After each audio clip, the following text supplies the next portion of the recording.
आमना अरूज से मुतल्लिक ये बातें सामने आई थी कि उसने ही इनको हनी ट्रैप किया। हनी ट्रैप जो है इसको भी ऑफेंस डिक्लेयर किया जाना चाहिए। खलीलुर रहमान कमर साहब जो 9 मुल्ज़मान बरी हुए हैं उनकी बरीयत के ख़िलाफ़ अपील अगेंस्ट इक्विटल भी दायर कर सकते हैं। प्रोसिक्यूशन का मैक्सिमम केस जो है वो मैं समझता हूँ कि साबित नहीं हो सका। अस्सलाम वालेकुम नाज़रीन, आप देख रहे हैं एक्सप्रेस न्यूज़ और मेरा नाम है मोहम्मद हारून। 15 जुलाई 2024 को पाकिस्तान के नामवर ड्रामा निगार खलीलुर रहमान कमर अचानक अगवा हो गए। इनके अगवा की FIR दर्ज होती है और उसके बाद ये मंजर आम पर भी आ जाते हैं। फिर जब FIR सामने आई तो उसके अंदर ये मामला पता लगा कि इन्हें हनी ट्रैप किया गया। इससे कबल भी बहुत सारे लोग हनी ट्रैप हुए, लेकिन उन्होंने ज़्यादातर या तो खामोशी इख्तियार कर ली या फिर अगर वो सामने भी आए तो उन्होंने FIA में जो दरख्वास्तें दी वो बिल्कुल ही छुप छुप के दी कि इस हवाले से इनके जो मामलात हैं वो मीडिया के सामने ना आ सके। लेकिन ये एक ऐसे शख्स थे जिन्होंने बाकायदा दिलेराना तौर पर इस तमाम मामले को हैंडल किया और उस वक्त से लेकर आज के दिन तक एक ही बात कहते हैं कि मैं सज़ा दिलवाऊंगा, मैं किसी भी हाल में इनको स्पेयर नहीं करूंगा, इनको माफ़ नहीं करूंगा। इस मामले की जो मरकज़ी किरदार थी वो एक खातून थी जिसका नाम आमना अरूज बताया जाता है। आमना अरूज से मुतल्लिक ये बातें सामने आई थी कि उसने ही इनको हनी ट्रैप किया, अपने फ्लैट पे बुलाया, इनकी वीडियो बनाई और उसके बाद इसने अपने साथियों को वहाँ बुलवा कर इन्हें अगवा किया, पैसे निकलवाए बैंक से और फिर इन्हें वापस जाने दिया। लेकिन एक वर्जन और सामने आया था। जिस वक्त आमना अरूज गिरफ्तार हुई तो उसने कहा कि खलीलुर रहमान कमर साहब भी इसे ब्लैकमेल कर रहे थे। उसकी कुछ नाज़ेबा वीडियोस जो हैं उसके पास थी और ये वीडियोस लेने के लिए उसने खलीलुर रहमान कमर को अपने फ्लैट पे बुलवाया था और अपने एक साथी हसन शाह को भी इस मामले से मुतल्लिक आगाह किया था और हसन शाह ने उसे भी अगवा किया और खलीलुर रहमान कमर को भी अगवा किया था और उसने ही इनसे पैसे लिए। लेकिन वो इस केस की मरकज़ी मुलज़मा नहीं है। तहम इस केस का ट्रायल जो है गुज़िश्ता साल अगस्त के अंदर शुरू हुआ। इस दौरान मुलज़मा ने लाहौर हाई कोर्ट में अपनी दरख्वास्त भी दायर की, लेकिन chief justice Lahore high court ने इसकी दरख्वास्त मुस्तरद कर दी। उसके बाद ये केस रोज़ाना की बुनियाद पर ही तकरीबन इसका ट्रायल शुरू हुआ। प्रोसिक्यूशन ने 17 गवाहान जो है अदालत में पेश किए। अब ये केस का आज फैसला आ चुका है जिसमें मुलज़मान में 3 मुलज़म है, जिसमें मरकज़ी मुलज़मा आमना अरूज, ज़ीशान और ममनून हैदर को अदालत की जानिब से 7 साल कैद की जो है वो सज़ा सुनाई गई है। 2 लाख रुपये जुर्माना भी सुनाया गया। जबकि जो दीगर मुलज़मान है जिसमें हसन शाह, जिसके डेरे के ऊपर ये तमाम वाक़या रूनुमा होता है और तमाम FIR के अंदर चीज़ें लिखी हुई हैं, उसको इस केस से बरी कर दिया जाता है। जबकि जो दीगर मुलज़मान हैं वो भी इस केस से बरी हो जाते हैं। सिर्फ एक मुलज़म जो है यासिर, वो ज़मानत के ऊपर अब तक रिहा है। इस केस के अंदर क्या हुआ, ये सज़ाएं किस तरीके से दी गई हैं, 365A और 395 की दफ़ात जो हैं इस FIR के अंदर दर्ज की गई थी, इस हवाले से सज़ाएं क्या बनती हैं और आज जो फ़ैसला आया उस पर क्या सज़ा दुरुस्त आई है या नहीं, हम बात करने के लिए मेरे साथ मौजूद हैं एडवोकेट नसीर कंबो साहब। उनसे इस हवाले से हम कुछ चीज़ें पूछ लेते हैं ताकि क्लियर हो जाए कि अगवा बराए तावान और तावान के लिए या सिर्फ अगवा के हवाले से ये सज़ा इतनी कम क्यों दी गई है, क्या असल मामला है, अदालत क्या बेहतर समझती थी और अदालत के सामने क्या चीज़ें रखी गई जिसके बायस ये सज़ा इस तरह से इन मुलज़मान को सुनाई गई है। अस्सलाम वालेकुम नसीर साहब। जी वालेकुम नसीर साहब, आज एक बहुत अहम केस का फैसला सुनाया गया है इंसदाद दहशतगर्दी की अदालत की जानिब से। आप भी जानते हैं खलीलुर रहमान कमर साहब का गुफ्तगू आपने सारी सुनी है। ये 2 दफ़ात लगाई गई, पहले तो पता 395 और 365A, ये दोनों किस चीज़ की दफ़ात हैं? जी बिस्मिल्लाहिर्रहमानिर्रहीम।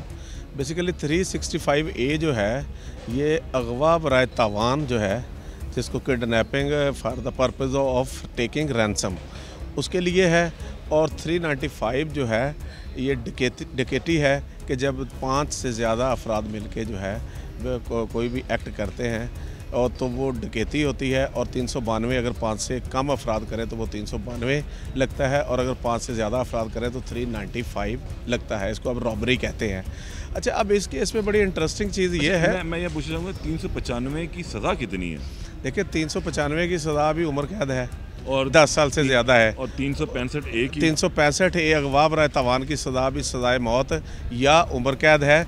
और मैं आपको बताऊं कि ये दहशतगर्दी का केस भी 365A अगवा बराए तावान की वजह से बना था। अगर ये सिंपल अगवा होता 365 तो ये आम ट्रायल कोर्ट का केस होना था, दहशतगर्दी की अदालत का केस नहीं होना था। और लेकिन इस केस में ये देखें कि अदालत ने जो सज़ा दी है, अदालत ने कहा है कि जी अगवा तो साबित नहीं हुआ, तो लिहाजा रैंसम की हद तक प्रूफ हैं तो उसकी हद तक मैं जो है वो 7 साल सज़ा दे रहा हूँ। तो मैं समझता हूँ कि प्रोसिक्यूशन की तरफ से 17 गवाहान पेश हुए और 12 मुल्ज़मान जो थे इसमें ट्राई हुए, तो इसमें से 9 मुल्ज़मान बरी हो गए, जिस सिर्फ 3 को जो है अरूज आमना या ममनून हैदर या ज़िशान कयूम जो है इनको 7-7 साल सज़ा हुई है। और 9 मुल्ज़मान बरी होने का मकसद ये है कि प्रोसिक्यूशन की मैक्सिमम स्टोरी जो है वो झूठी साबित हो गई है। और 7 साल सज़ा तो दहशत गर्दी की दफ़ा सेक्शन 7 के तहत 7 साल सज़ा है कि अगर सारे ऑफेंसेस साबित हो जाते हैं तो दहशत गर्दी के सेक्शन 7 के तहत जो मिनिमम सज़ा है वो 7 साल है। लेकिन इस केस में आप देखें कि ना अगवा साबित हुआ, ना रॉबरी साबित हुई, रैंसम की हद तक जो है कहा गया है कि जी रैंसम साबित हुआ। जब अगवा साबित नहीं हुआ तो रैंसम कैसे साबित हो सकता है? अगवा बराए तावान दोनों मिलकर जुर्म बनता है। तो इसमें मैं समझता हूँ कि प्रोसिक्यूशन का केस जो है वीक फुटिंग पे है।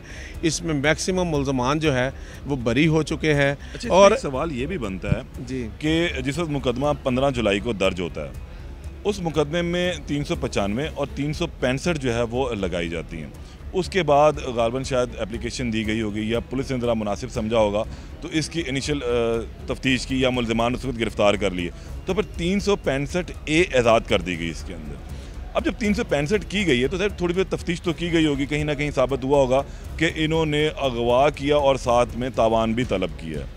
अब लेकिन जब फैसला आता है तो उसके अंदर अगवा होना साबित नहीं होता और गालबन तावान की रकम वसूल करना साबित होता है, क्योंकि जो हमने FIR देखी उसके अंदर 1,67,000 गालबन पैसे हैं, 6,000 एक है, एक मोबाइल फ़ोन है एप्पल का, इस तरह की चीज़ें जो है वो एडअप की गई हुई हैं।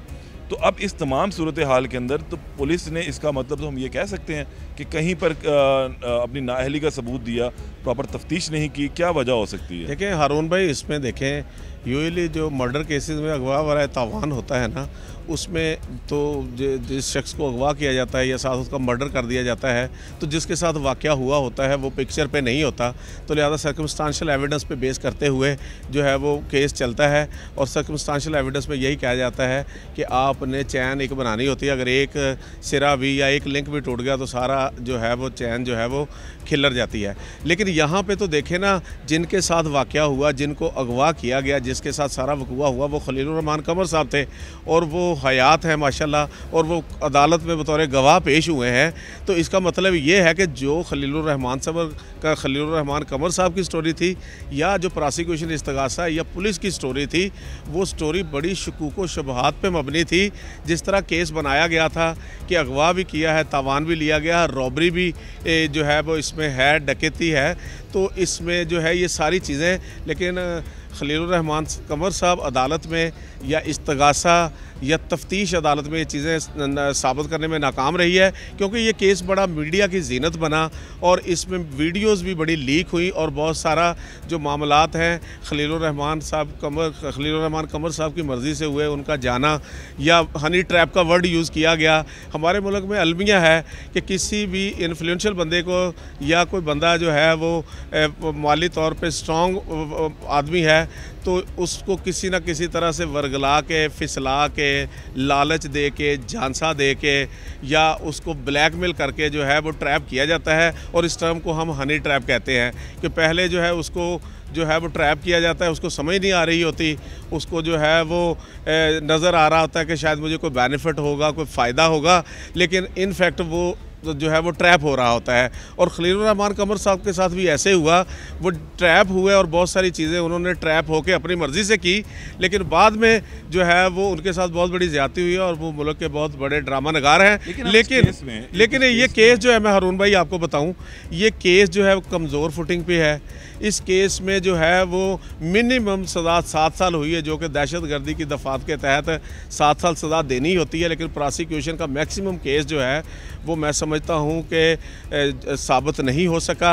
और जब ये अपील हाई कोर्ट में जानी है तो मैं समझता हूँ कि ये 3 मुल्ज़मान जो हैं इन्होंने भी बरी हो जाना है। प्रोसिक्यूशन नो डाउट ज़्यादती हुई है, अगवा भी हुआ। प्रोसिक्यूशन की बात कर रहे हैं, मुझे ये बताएं, प्रोसिक्यूशन ने तो वही केस अदालत के अंदर लेकर जाना है जो पुलिस ने तफ्तीश के बाद उसके सामने रखना है। पुलिस जो चलान मुरतब करेगी, जो तफ्तीश की होगी, जो शवाहिद उसने इकट्ठे किए होंगे, शुरू में जो बातें सामने आ रही थी उसके अंदर यही पता लग रहा था कि खलीलुर रहमान कमर साहब को अगवा किया गया, बुलाया गया हनी ट्रैप करके, फिर इनको ले जाया गया और फिर इनसे पैसे निकलवाए गए ATM से, और उसके बाद एक डेरे पर पुलिस ने छापा मारा हसन शाह नामी मुलज़म जो है वहाँ से अपने डेरे से अपने कुछ साथियों के साथ गिरफ़्तार हुआ। फिर उसका एक वीडियो बयान भी सामने आया था जिसमें उसने कहा था मेरे पास कुछ वीडियोज़ है, मैं वो लीक कर दूँगा। वो वीडियो लीक भी हुई। तो ये तमाम मुल्ज़िमान जिनके ऊपर इतना जो इल्ज़ामात लग रहे थे, तो फिर ये किस वजह से की नाअहली की वजह से उन पर ये जुर्म साबित नहीं हो सके, अदालत के सामने क्यों नहीं वो शाहिद रखे गए, ये तमाम बातें क्यों नहीं रखी? देखें हारून भाई, एक चीज़ जो आप बयान कर रहे हैं ना, जिस तरतीब से ये तरतीब जो है वो एक तो मीडिया पे बताया जाता है, सारी चीज़ें ऑडियोज़ वीडियोज़ लीक होती हैं, कैसे बंदों को पकड़ा जाता है, कैसे लिंक जोड़े जाते हैं।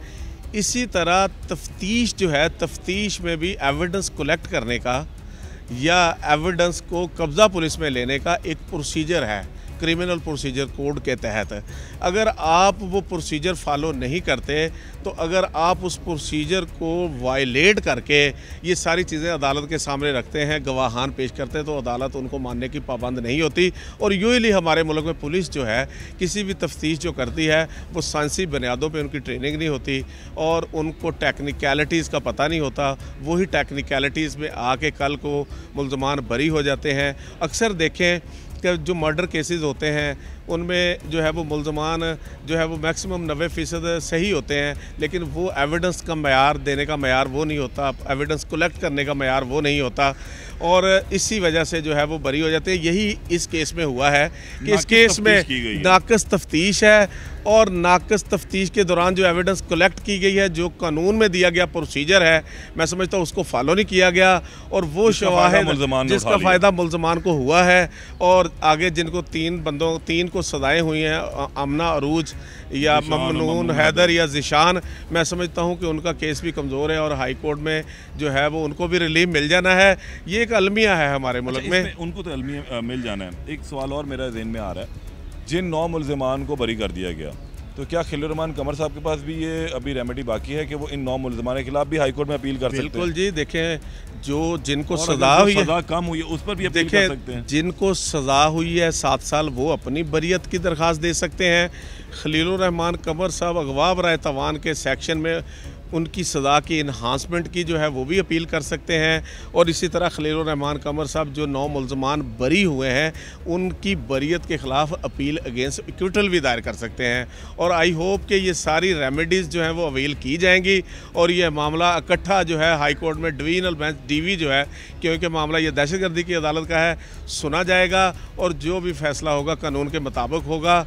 लेकिन इस तरह के केसेस में जो है वो बड़ी बारीक बीनी से चीज़ें बनाना चाहिए। देखिए, हनी ट्रैप हमारे मुल्क में आम है और हमारे मुल्क में हर शख्स जो है मेहनत करने की बजाय लोगों को ट्रैप करने के चक्करों में रहते हैं, शॉर्टकट के चक्करों में रहते हैं।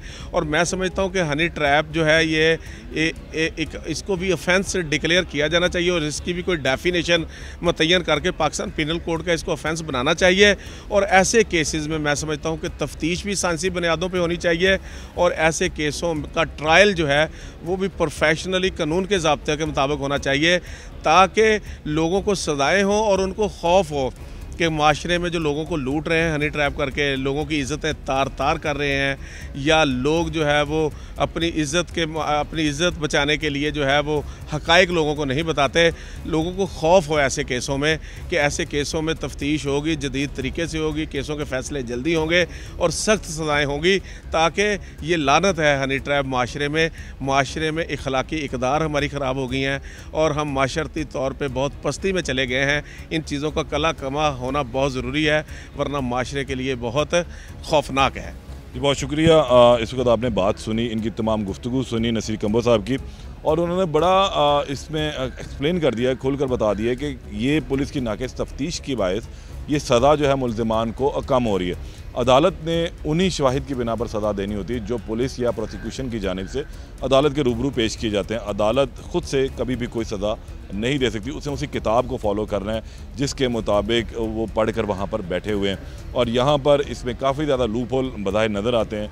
कि जो मुकदमे की FIR 365A दर्ज की गई, 395 दर्ज की गई, उससे मुतालिक पुलिस कुछ भी जो है वो साबित नहीं कर सकी, जिसके बाद जो 9 मुल्ज़िमान है वो इस केस से बरी हो जाते हैं, जबकि 3 मुल्ज़िमान को सिर्फ 7 साल की जो है वो सज़ा सुनाई जाती है, 2 लाख रुपये जुर्माना सुनाया जाता है। अब यहाँ पर खलील रहमान कमर साहब के पास भी रेमेडी मौजूद है कि वो आला अदालत से जो है इन मुल्ज़िमान के ख़िलाफ़ रुजू कर सकते हैं, और इसी तरह इन मुल्ज़िमान के पास भी ये रेमेडी मौजूद है कि वो अपनी बरियत के लिए आला अदालत से रुजू कर सकते हैं।